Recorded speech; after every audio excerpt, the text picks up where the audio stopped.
Hello, my lovely student. Welcome back to my new video. I am Visha Sharma. I hope you all are so good. So today we will understand to learn in easy way about क्या about हम पढ़ेंगे किसके बारे में. हम पढ़ेंगे आज refraction के बारे में एंड लाइट के बारे में. ठीक है, हम पढ़ेंगे कि लाइट का कैसे बैंड होती है, क्या होता है, ये सब इस चैप्टर के बारे में हम पढ़ेंगे बहुत इजी तरीके से, क्योंकि एक्सप्लेन अच्छा करेंगे तो हमें इसके न्यूमेरिकल भी अच्छा कर लेंगे. ठीक है, तो हम स्टार्ट करते हैं. फर्स्ट हम क्या करेंगे, हम रिफ्रैक्शन को कैसे समझे. हम रिफ्रैक्शन को मतलब किसी भी चीज का एक चेंजेस होना, मतलब लाइट का चेंजेस होना, उसको हम रिफ्रैक्शन बोल सकते हैं. एंड और आप क्या डेफिनेशन दे सकते हो कि light of bending of light को भी आप बोल सकते हो. मतलब वही बोला ना कि चेंजेस होना. अब हम यहाँ पे पढ़ लेते हैं. यहाँ पे नहीं पहले आएंगे हम, पहले हम बात करेंगे. ठीक है, ऑलमोस्ट हम क्या क्या जानते हैं लाइट के बारे में. देखो लाइट क्या होती है, लाइट हमेशा स्ट्रेट ट्रेवल करती है. ठीक है, अब आप सोचो वो कब बैंड होगी, जो वो किसी अदर मीडियम से टकराएगी या जाएगी उसमें, जैसे पानी के अंदर, वाटर के अंदर, या फिर कोई एक सॉलिड के अंदर एंड डेंसर के अंदर. तो जब भी किसी लाइट किसी भी मीडियम से टकराती है तो वो क्या हो जाती है, स्लो पड़ जाती है. राइट, ये हमें पता होना चाहिए और ये बात हमें पता है लेकिन हम एक्सप्लेन नहीं कर पाते हैं. तो लाइट और सबसे ज्यादा स्पीड किस में होती है, वैक्यूम में होती है और एयर में होती है. अब सोचो वैक्यूम और एयर, अब ये दोनों चीजें कैसी हैं. वैक्यूम एकदम बिल्कुल पता है ना, ग्लास का अगर अंदर डालोगे लाइट तो क्या होगी, उसकी स्पीड कितनी होगी, और एयर के अंदर कितना होगा. तो एयर को हम क्या बोलते हैं, रेयर बोलते हैं. और अब किसी मीडियम में हम डालेंगे, किसी मीडियम में हम भेज रहे अपनी लाइट को, तो वो डेंसर होगा. ठीक है, अब हम क्या देखेंगे, एक एक टॉपिक को लेके चलेंगे कि उस चैप्टर में क्या क्या है. क्यों बच्चे कंफ्यूज होते हैं, क्यों वो चैप्टर बच्चों को इतना हार्ड लगता है. तो हार्ड लगने का मतलब यही है कि हमें ठीक से पता नहीं है इसके लिए कि डेंसर क्या होती है, डेंसरसिटी क्या होती है. अब डेंसर भी कितने टाइप के होते हैं, है ना. ऑयल वाला होता है एक स्टोन वाला, diamond like, and petrol, oil, water, कितने टाइप का. अब अलग अलग मीडियम, अलग अलग उनकी डेंसिटी. राइट, तो हम देखेंगे. अब हम जानेंगे कैसे. देखो लाइट के बिना कुछ है नहीं, है ना. लाइट के बिना तो मैं दिखूंगी भी नहीं आपको. तो लाइट होगी, किसी चीज पे गिर रही है तभी हम देख पा रहे हैं. स्टार आप देख रहे हो, है ना, स्टार कैसे दिख रहे हैं, लाइट की वजह से दिख रहे हैं हमें, तभी उनकी पोजीशन ऐसे ट्विंकल करते नजर आते हैं. तो ये सब किस वजह से हो रहा है, ये एक फिनोमिना की वजह से हो रहा है ना. इसी को हम रिफ्रैक्शन बोलते हैं, क्योंकि लाइट एक एनर्जी है. ठीक है, जिसकी वजह से हमें कुछ दिखता है. ठीक है, लाइट नहीं होगी तो कुछ नहीं दिखेगा. आप 1 घंटे तक अंधेरे रूम में रहो, आपको कुछ नहीं दिखनेगा. तो लाइट की कितनी वो है ना, कितनी मतलब लाइट के बिना कुछ भी नहीं है. चलिए, तो अब हम जानेंगे और क्या जान सकते हैं इस चैप्टर में. और क्या क्या आएगा इस चैप्टर में, आएगा आपको एक तो रेयर आएगा और एक डेंसर आएगा. रेयर मतलब वैक्यूम या कहीं ना कहीं एयर है, दोनों ही है. ठीक है, और रिफ्रैक्टिव इंडेक्स, इसके बारे में हम पढ़ेंगे.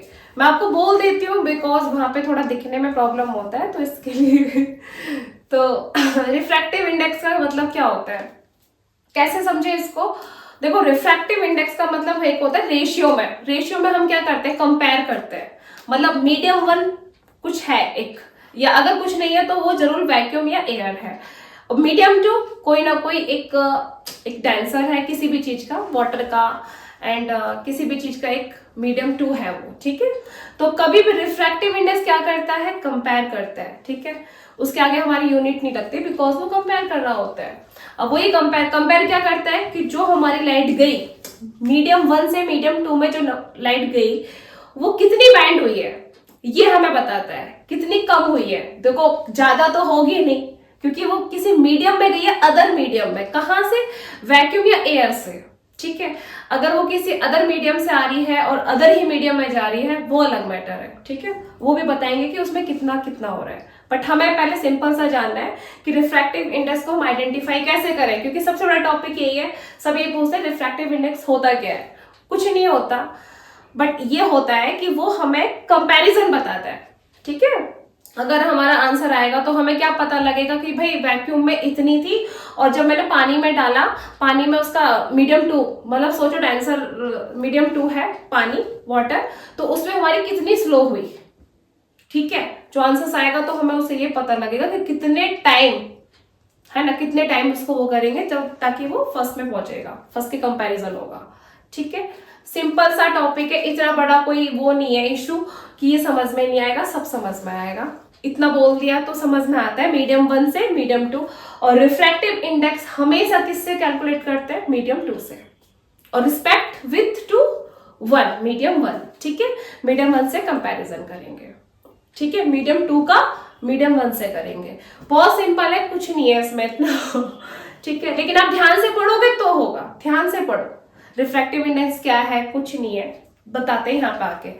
अब पहले एक काम करते हैं, एक तो हम पहले ये वाला डायग्राम जो बनाए जो बुक्स के अंदर है ग्लास लैब वाला, वो हम पढ़ लेते हैं, फिर उसके बाद हम डिटेल से यहाँ पे थोड़ा पढ़ेंगे। चलिए स्टार्ट करते हैं। अब हम देखते हैं ये जो हमारी बुक्स के अंदर है, टेक्स्ट बुक के अंदर है, तो ये है ना एक ग्लास लैब है। ये इतना बड़ा डायग्राम देख के बच्चे डर जाते हैं कि कुछ समझ में नहीं आएगा। नहीं, पढ़ने से तो सब आएगा। अब देखिए यहाँ पे क्या हो रहा है, यहाँ पे एक रे है, इंसिडेंट रे है, जो किसके अंदर, ये मीडियम 1, ये ऊपर वाला मीडियम 1, ये नीचे वाला मीडियम 2। ये क्या है? ग्लास है। ठीक है, जो डेंसर है। ठीक है, अब हम मीडियम 1 क्या है हमारा? एयर है, और सेकंड डेंसर बोल दिया अभी। अब हमारा क्या होगा? ये नॉर्मल, ये वाली जो लाइन है ना, ये वाली लाइन, ये नॉर्मल है। अब मैंने इसको यहाँ पे भेजा है, तो ये यहाँ पे जाना चाहिए, इसका सीधा ये जाएगा इधर, बट इधर नहीं जाएगा, ये इधर नॉर्मल के इधर आ जाएगा, नॉर्मल के पास आएगा। अब नॉर्मल के पास जितना पास आएगा ना, समझ लेना डेंसर ज्यादा है। नॉर्मल से थोड़ा दूर जाएगा तो समझ लेना डेंसर कम है। डेंसर तो है बट कम या ज्यादा वो हम देख लेंगे उसमें। तो अगर हमारा यहाँ पे ज्यादा आ रहा है तो हमें पता लग गया कि भाई डेंसर जो मीडियम 2 है वो ज्यादा है। ठीक है, लेकिन आप देख रहे हो यहाँ पर इसको जाना चाहिए ऐसे, बट ये ऐसे नहीं जा रहा, ये जा रहा है ऐसे। आप देखते होंगे कि पानी, एक कांच के ग्लास में आप पानी डालोगे, उसमें कोई पेंसिल वगैरह डालते हो तो आपको देखते ना चेंजेस लगता है ना कि कुछ क्या हो रहा है ये, तो वैसा ही है ये। तो ये क्या है हमारा? ये रिफ्रैक्टिव रे है, जो ये हमें दिख रही है। एक्चुअली इसको इधर से जाना चाहिए, लेकिन हमें क्या दिख रहा है? ये ऐसे जा रही है, तो इसको हम क्या बोलते हैं? Refractive index. इसको हम बोलते हैं नॉर्मल। ठीक है, यहाँ पे नॉर्मल रे है। एंड अब क्या हो रही है? ये जो रे है ना, इस रे को हम क्या बोलते हैं? इमर्जेंट रे बोलते हैं। ठीक है, इसको direction of incident ray, actually इसको इस तरीके से जाना चाहिए। और ये जो इनका बीच का जो गैप है यहाँ पे, इसको क्या बोलेंगे हम? Lateral displacement. ओके, तो ये है हमारा, इसमें कुछ है नहीं। और यहाँ पे एंगल बना देंगे, एंगल, ये वाला एंगल और ये वाला एंगल, यहाँ पे क्या था, यहाँ पे क्या था, ये हम देखेंगे। तो इसके अंदर कुछ भी ऐसा नहीं है। ठीक है,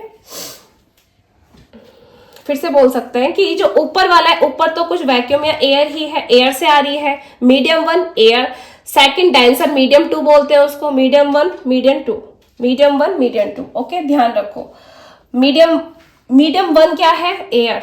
सेकंड मीडियम 2 क्या है? कोई भी डेंसर, जो हमें यहाँ पे बताया हुआ है कि ग्लास है।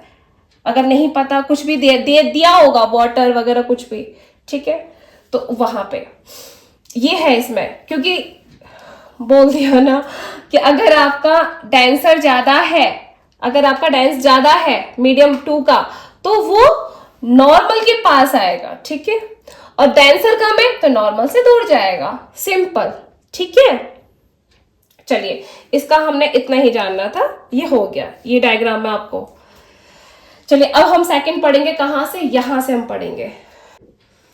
अब हम यहां से स्टार्ट करेंगे। ठीक है, लाइट ऑलवेज, हमने फर्स्ट कॉन्सेप्ट लिखा है light always travel in a straight line with in a single medium.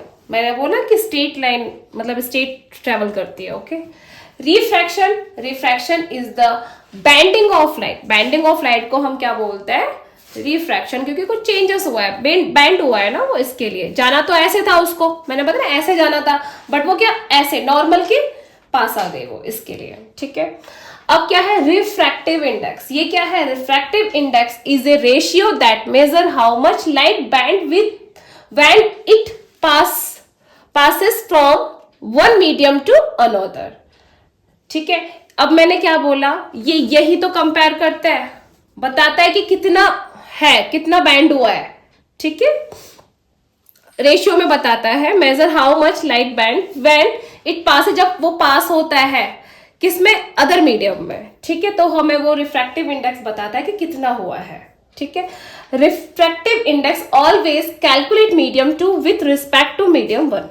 मैंने बोला ना कि क्या होता है इसमें, refractive index always calculate medium 2 का बताता है। जो मैंने आपको बोला ना कि मीडियम 2 उधर, मीडियम टू का बताता है किसे, विथ रिस्पेक्ट टू मीडियम 1 जो ऊपर वाला है, ठीक है, उसको हम बोल रहे हैं। तो वहां से कंपेयर करता है कि जो ऊपर था वो नीचे आके उस डेंसर से जब मिला तो उसमें कितना कम हुआ, ठीक है, उससे कंपैरिजन चल रहा है। शॉर्ट फॉर्म में हम क्या बोलते हैं, RI बोल सकते हो, इसको N से स्मॉल n से डिनोट करते हैं, ठीक है। इसको हम कैसे लिखेंगे, refractive index medium 2 with respect to medium 1, ठीक है। अब ये हमने कैसे लिखा है, यहां पे भी ऐसे लिखेंगे N2 by N1, ठीक। अब refractive index of medium 2 with respect to medium 1, वही जो मैं बोल रही हूं आपको, medium 2 with respect to medium 1, okay.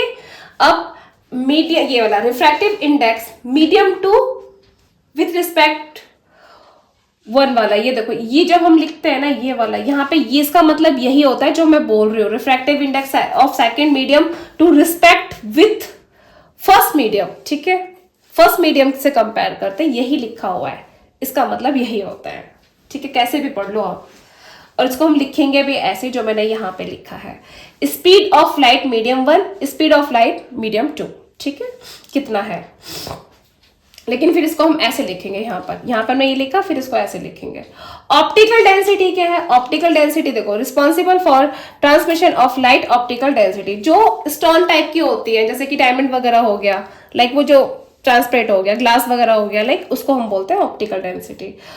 And optical density other name refractive index, उसको हम बोलते हैं, अदर नाम भी बोल सकते हैं, ठीक है, क्योंकि डेंसिटी की बात हो रही है ना, इसके लिए। रिलेटिव इंडेक्स क्या होता है, रिलेटिव इंडेक्स क्या है ये, रिलेटिव रिफ्रैक्टिव इंडेक्स क्या है ये, कि जैसे कि दोनों ही, मतलब फर्स्ट एंड सेकंड, ये दोनों ही मीडियम अदर है, ठीक है। इसमें ऐसा नहीं है कि ऊपर वाला वैक्यूम या एयर है, उसमें भी कुछ अदर है और मीडियम 2 में भी कुछ अदर है, दोनों ही अदर मीडियम के हैं, उसको हम बोलते हैं रिलेटिव रिफ्रैक्टिव इंडेक्स, ओके। जबकि मैंने यहाँ पर इंडेक्स लिखा है, रिफ्रैक्टिव इंडेक्स लिखना चाहिए एक्चुअली, ठीक है, बट कोई नहीं, it's okay. Absolute refractive index, इसको क्या बोलते हैं, एब्सोल्यूट मतलब आपको पता है मीडियम 1 जो है वो एयर या वैक्यूम ही है, कोई ना कोई जरूर है, ठीक है, उसको बोलते हैं एब्सोल्यूट रिफ्रैक्टिव इंडेक्स, ओके।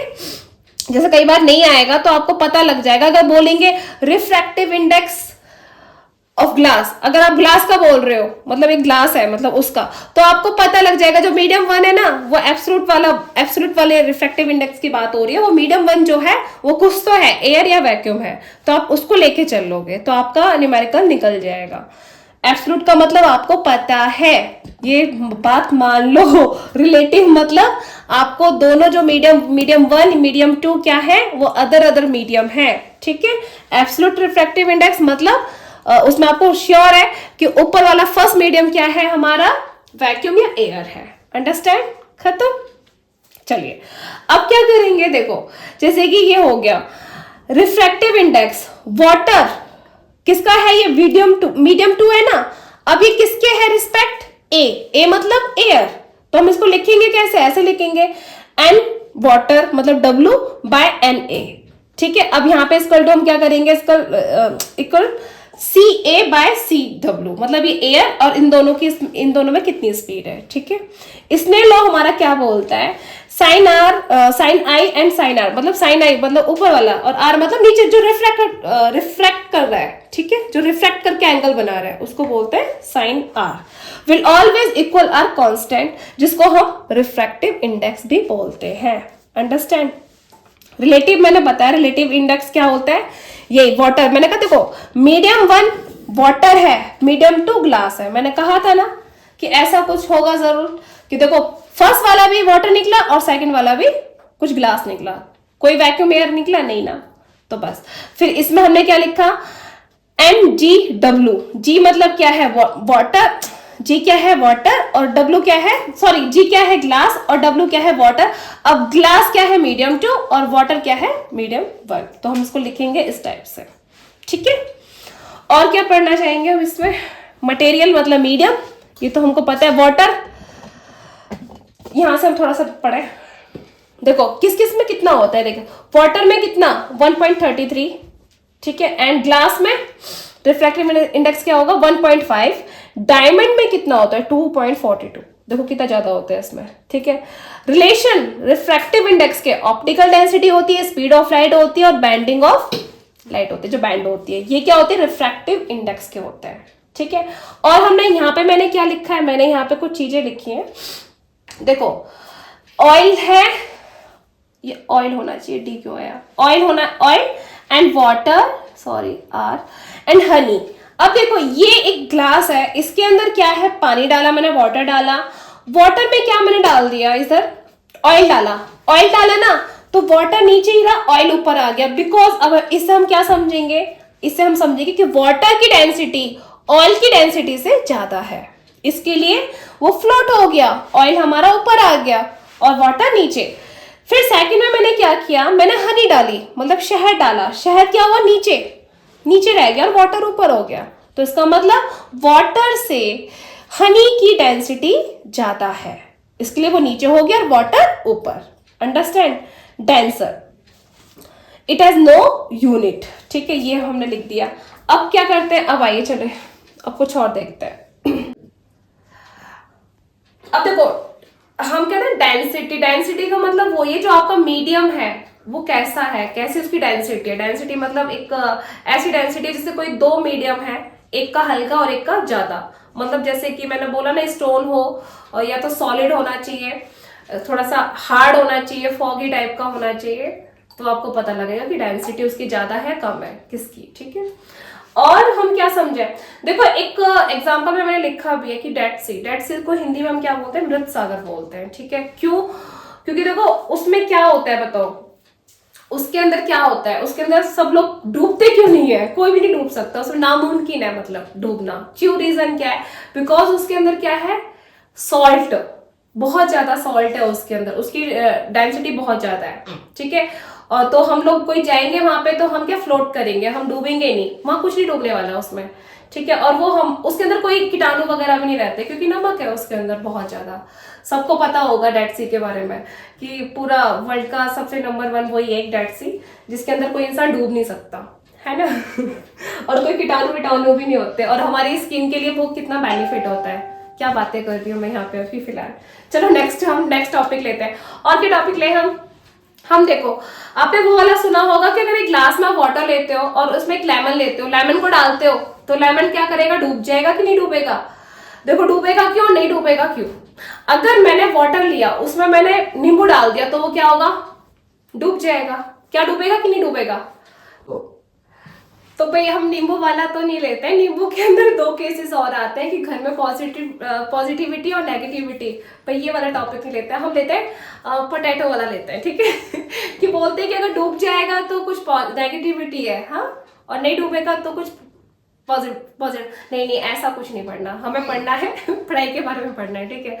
तो हम लेते हैं पोटैटो, ठीक है, पोटैटो लेते हैं, पानी के अंदर डालते हैं, वो डूब जाएगा, है ना, क्यों, क्योंकि उसकी डेंसिटी ज्यादा है आलू की, पानी से, ग्लास में डालोगे पता लग जाएगा, कभी करके भी दिखाएंगे, वीडियो बनाएंगे, टाइम ही नहीं मिलता है एक्चुअली तो अगर मैंने नमक डाला, उस पानी के अंदर नमक डाला तो वो क्या करेगा, फ्लोट हो जाएगा, ऊपर आ जाएगा, बिकॉज पानी की डेंसिटी ज्यादा हो गई। तो ये छोटे छोटे एग्जाम्पल एक्सपेरिमेंट करते रहा करो अपने घर में, तो पता लगता रहेगा।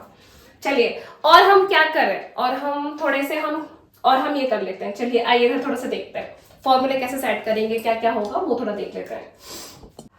तो ये बच्चों ये न्यूमेरिकल, 1-2 न्यूमेरिकल भी निकाल दिया मैंने, और ये कुछ आपको समझा दिया फाइनली। और ये वाला जो क्वेश्चंस है ना, ये सारे क्वेश्चंस आप खुद करना, जितना आप खुद करोगे उतना ज्यादा समझ में आएगा, ठीक है।